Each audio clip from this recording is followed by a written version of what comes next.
Schmo with the pro, with professional wrestling heel, the head honcho of American Top Team, Mr. Dan Lambert, in the flesh, Eagle FC 46. How we doing? I'm doing great. How are you? The Schmo can't complain, man. Now listen, you represent a lot of the guys and gals of some of the best organizations in all of mixed martial arts. Last week was UFC 272. What's your reaction of how Colby Covington and Jorge Masvidal went down? It went probably the way a lot of people thought it would go. You know, Colby's got great gas and a good wrestling game, and he put it on George and was able to neutralize George. George landed some good shots, had him hurt in the fourth, dropped him, but Colby's got a tough chin, you know, and a good gas tank, and, you know, he won the decision. Props to him. Have you spoken to either men since that evening? Oh, sure. I talk to George all the time. He's good. He's in good spirits, you know. Wishes he had had a little better gas and a little more wrestling in the tank, but it is what it is. George is he's kind of a made man these days where, you know, one loss isn't really going to off-track him that much. He'll be fine. And obviously he's one of the biggest stars in the organization. Who would you like to see him fight next? I'd like to see him and Nate go again. I'd like to see him and Connor go. Just big names, big fights. I think he's earned that. Do you think that the trash talk from Colby Covington went way too far?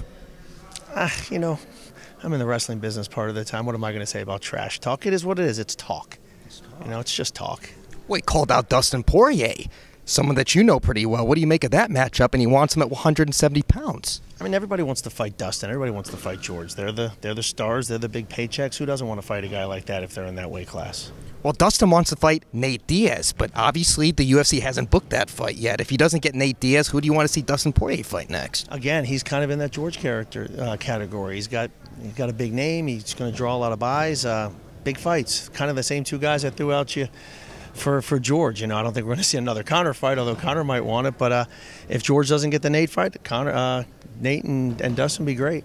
Captain of American Top Team, Kayla Harrison, she resigned with the PFL. Great deal for her on the horizon.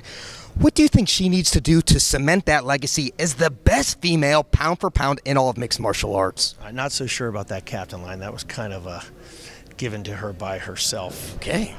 You know, Kayla's a truck, and you know, she tried to make a move over to fight one of the big names, but you know, her contract was matched by the PFL, so she's going to be there, and she's hoping that they sign some big names.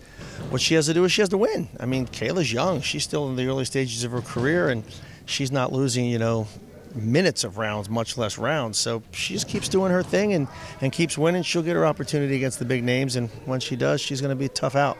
Can you foresee a cross-promotion with Bellator where she can fight Chris Cyborg, because they've been jarring back and forth? You know, Scott Coker's an aggressive guy. He does some unconventional stuff. Most promoters, I would say, absolutely not. Nobody's going to do that type of cross-promotion or take that risk against somebody like a Kayla. But I think if Cyborg was up for it, I think Scott would be up for it. I'm not sure Cyborg wants to fight Kayla. And everybody, all the media members, they wanted to paint out the picture of Amanda Nunes fighting a Kayla Harrison. And Amanda Nunes, she's starting her own gym. Do you ever think there will be a day where those two fight each other?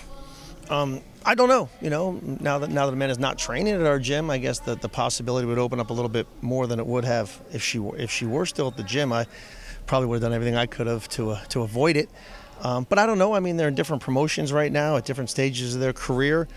I don't know how much longer Kayla will be with PFL and how much longer Amanda will be fighting, but if Kayla finishes up and ends up in the UFC, I would imagine that would be a fight that the UFC would want if Amanda were still active. Arguably the greatest strawweight on planet Earth, Joanna Jedrzejczyk, she's returned to training at American Top Team. When she makes the return, who do you foresee she fights? Who will be holding that title? I think everybody wants to see her fight Weili again. I don't know if everybody's scrambling to see her go with Rose for a third time, but I think the Weili fight would be a big fight, an exciting fight, and put her right in line for another title shot, which is what Joanna wants. You know, Joanna doesn't have to fight. She's busy and she's successful and doing a lot of things outside of the cage, but she likes to train and she likes to fight, and she comes into the gym after not training for a while and she looks great, like right away. So I would expect her to line up with Weili and see what goes from there.